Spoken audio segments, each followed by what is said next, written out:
Bonjour, me voilà. Et aujourd'hui, ça va être la journée de ma ville préférée, mon endroit préféré en Russie où je passe en ce moment la plupart de mes jours libres quand je peux venir jusqu'ici parce que c'est presque 400 km à partir de Moscou. C'est la ville de Ploiești. Vous l'avez déjà vu dans une de mes vidéos, mais à cette époque-là, c'était fin avril et le temps il est pas si beau. Je connais déjà Ploiești dans toutes les saisons et je peux vous dire que c'est toujours beau, mais peut-être justement fin avril, c'était pas la meilleure. Très beau en été, magnifique en automne. L'automne, j'ai fait tous les mois d'automne. J'ai suivi l'évolution des feuilles jaunes, etc., etc. C'était juste magnifique. Et en été, voilà, je veux partager avec vous ma journée ici. Et comme vous voyez, c'est très beau. Il y a pas mal de boulot. Il y a la Volga qui est juste derrière moi. Et ici, il y a pas mal de petites maisons sympathiques, anciennes. Certaines sont restaurées, certaines non. Et c'est assez touristique. Donc voilà, la journée à Ploiești. Donc j'ai avancé un peu plus de là où j'ai la maison d'hôte où je suis. Et ce que je vais essayer de faire, avec ce joli boulevard, où il y a des gens qui se promènent, c'est de prendre ce bateau touristique qui fait des petites tours pour vous montrer Ploiești de l'arrière. Donc il est 10 heures, on a eu un peu de mal à trouver le minimum de 7 personnes pour partir, parce que c'est la première fois dans la journée, il n'y a pas encore beaucoup de monde, mais justement c'est ça l'intérêt d'en profiter.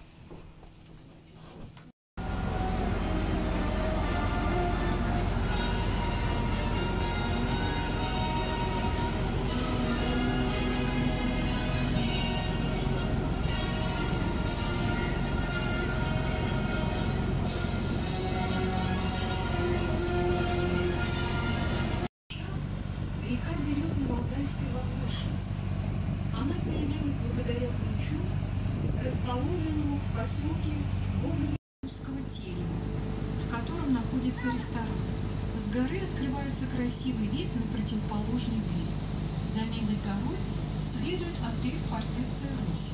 В одном из номеров отеля летом 2005 года на Соборной горе находится памятник основателю города, московскому князю Василию I, выполненный скульптором Алешиным.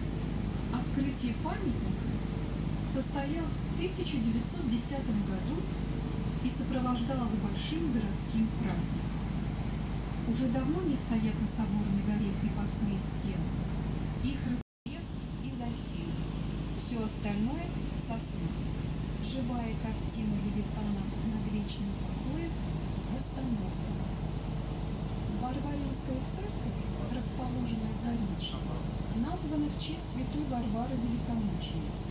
Ранее здесь побудованы лесные пешеходные дорожки, которые идеально подходят для скандинавской ходьбы, а также расположено уютное летнее кафе.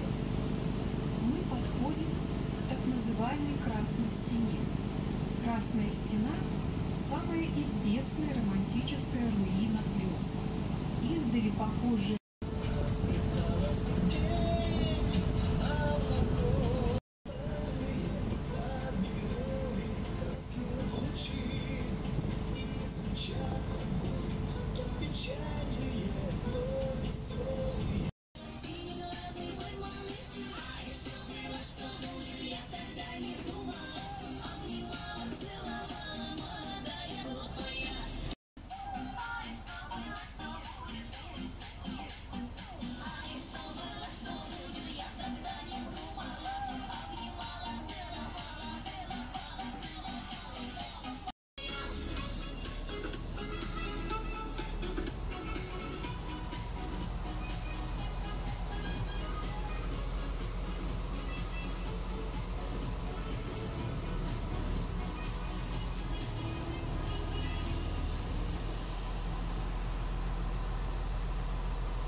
Donc j'ai pas parlé sur le bateau parce qu'il y avait beaucoup de bruit sur le bateau.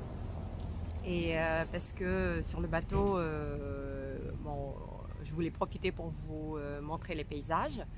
Donc en gros, on a passé toute la côte, il y avait toutes les églises qu'on voit sur la ville, il y avait le mont qu'on va visiter, revisiter encore une fois aujourd'hui avec vous, les 2 monts d'ailleurs.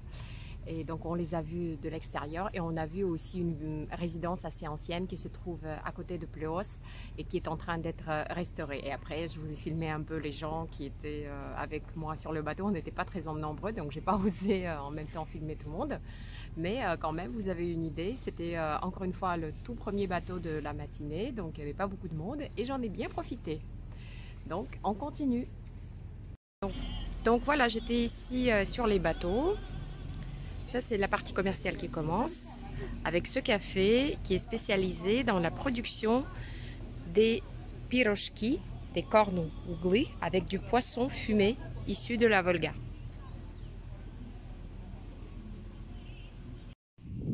Et voilà que je suis remontée à côté de l'église. Le petit supermarché qui est là. Ça, c'est le mont principal de la ville de Pleos. Ça, c'est la place commerciale qui était avant, je pense, un endroit avec beaucoup de rangées commerciales. Et là, c'est l'endroit où il y avait les petits magasins. Il y a toujours des petits magasins. Mais à mon avis, avant la Révolution, ça devait être beaucoup plus animé. Là, je suis sous les arcades, on va dire comme ça. Là-bas, il y a aussi un café. C'est en fait la maison de la bière, l'ancienne caserne des pompiers. Et par exemple, ici, le magasin de tissus.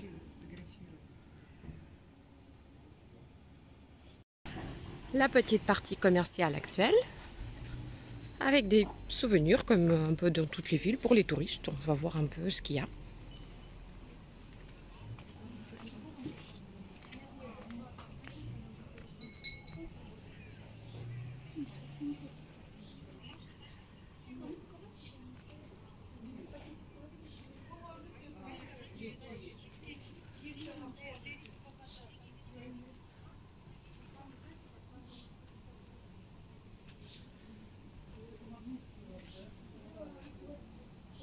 Des magnettes, plein de trucs. Et des gens qui achètent, comme toujours, comme d'habitude.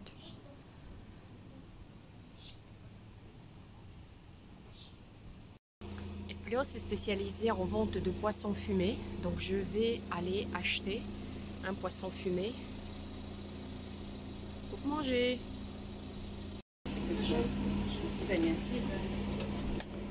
Здравствуйте. Можно мне одного маленького судачка? Можно. А линь это же не местный? Местный.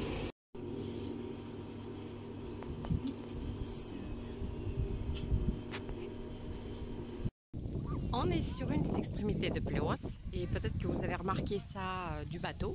C'est ce qu'on appelle un sanatarium. Ce sont des bâtiments qui ont été construits à l'époque soviétique qui représentent sanatarium, ça veut dire une maison de repos pour des gens. Celui-ci, il était dédié à des artistes, à des acteurs, donc il s'appelle d'ailleurs Acteur Pleos. Et ils ont un endroit assez sympa et ils ont même leur petite plage, mais je crois qu'il n'y a pas que eux qui viennent se baigner sur cette petite plage. C'est une plage toute petite, mais comme il fait très très chaud en ce moment, il fait 34 degrés, donc bien évidemment tout le monde est dans l'eau, tout le monde veut se baigner.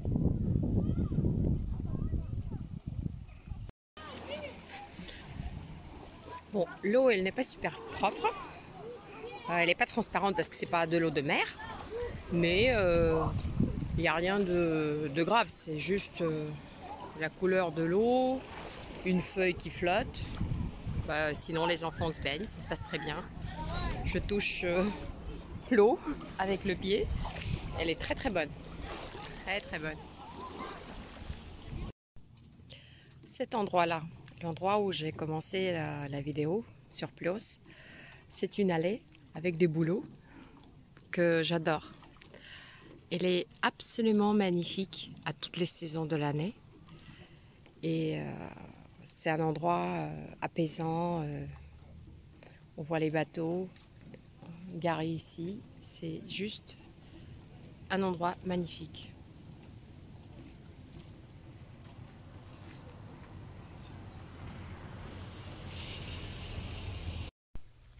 Et pour ceux qui sont suffisamment patients et pour ceux qui aiment se balader et découvrir des choses et qui ont osé de monter sur les collines, on peut découvrir des endroits secrets un peu comme celui-là.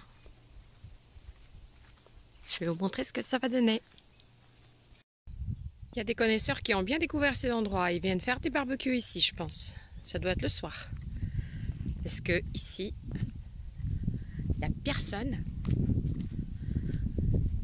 Et c'est votre point de vue individuel privilégié sur, encore une fois, la Volga.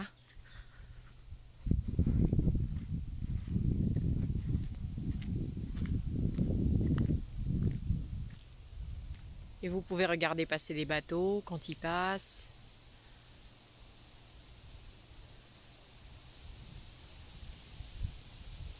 Et méditer avec les bruits du vent et les oiseaux. Ou aussi, avec un peu de patience, vous pouvez découvrir ça. Ça, c'est très beau pour moi. C'est un hôpital qui a été construit avant la Révolution et qui est aujourd'hui abandonné parce que la ville a investi dans un nouvel bâtiment à l'époque soviétique. Et ça, pour moi, c'est un monument historique absolument magnifique. Et j'espère qu'ils vont trouver une solution pour faire vivre cet endroit. Je ne sais pas, faire des chambres d'hôtes ou quelque chose comme ça. Donc il avait construit plusieurs bâtiments. Il y avait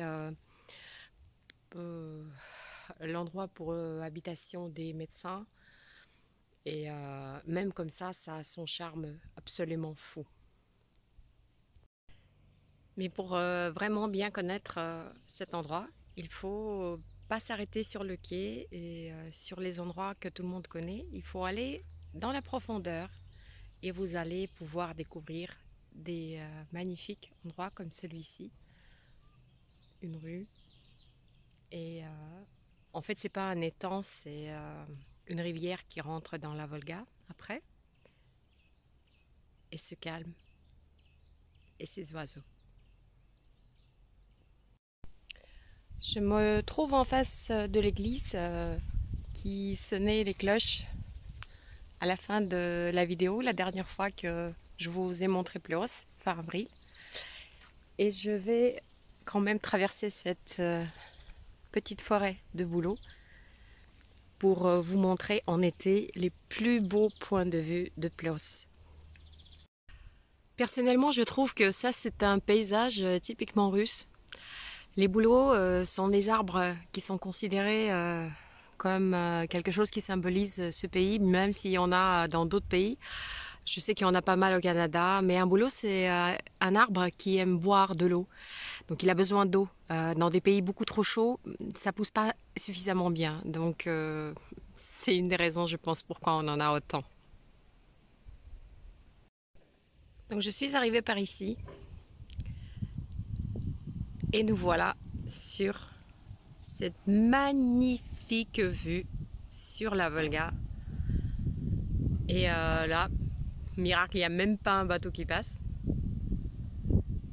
On voit les bâtiments en bas, on va voir l'autre rive de la Volga.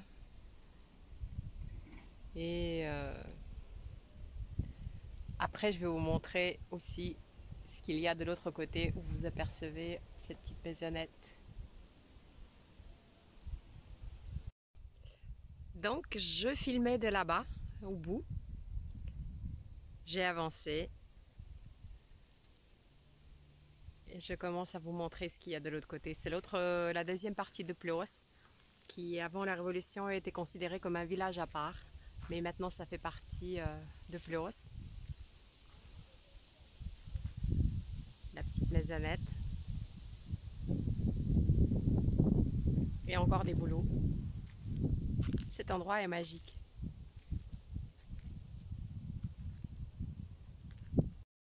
Et voilà l'autre côté qui est magnifique comme tout. Dans mon autre vidéo que j'ai fait en mois d'avril, j'avais montré également, je me suis rapprochée de cette église-là. Bon, je ne vais pas le faire aujourd'hui, mais je vais vous mettre dans la vidéo quelques photos que j'ai prises hier au coucher du soleil à partir de là-bas. Je pense qu'elles vont bien vous plaire. Elles vont bien vous plaire, j'espère. Je vois là-bas arriver des touristes, donc je vais faire vite pour terminer ma vidéo et faire la partie finale.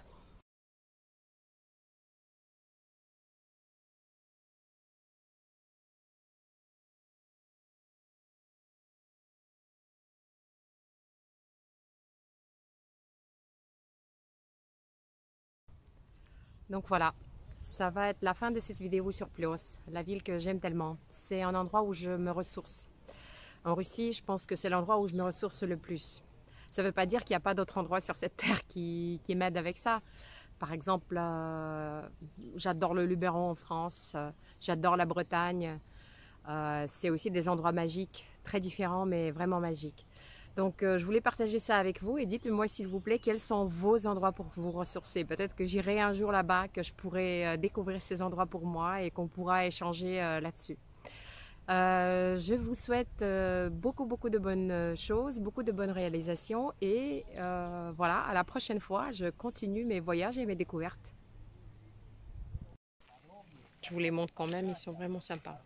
Bah, comme tous les touristes du monde.